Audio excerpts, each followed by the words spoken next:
Iukol, kaysa ng sambayanan mong dito ay nagtitipon, kaya kaysa ng mga anghel na nagsisiawit ng papuri sa iyo, nang walang humpay sa kalangitan, kami nagbubuli sa iyong kadakilaan. Santo, Santo, Santo ang Panginoong Diyos na makapangyarihan, napupuno ang langit at lupa ng kaluwalhatian mo.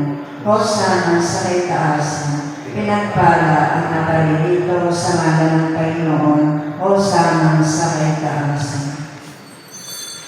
Ama naming banal, ikaw ang bukal ng tanang kabanalan. Kaya sa pamamagitan ng iyong Espiritu, gawin mong banal ang mga kaloob na ito upang para sa amin maging katawan at dugo ng aming Panginoong Jesucristo. Bago niya pinagtiis ang pusang loob na maging handog, hinawakan niya ang tinapay, pinasalamatan kanya, pinaghati-hati niya iyon, iniabot sa kanya mga alagad at sinabi, tanggapin ninyong lahat ito at kanin. Ito ang aking katawan na ihahandog para sa inyo.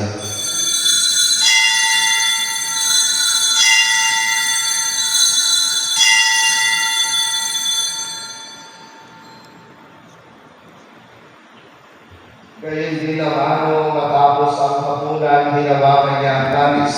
Muli kanyang pinasalamatan.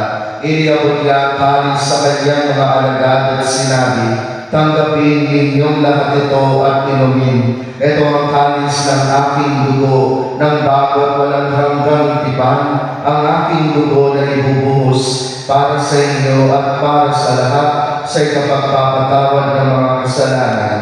Gawin ninyo ito sa pag-alaala sa amin.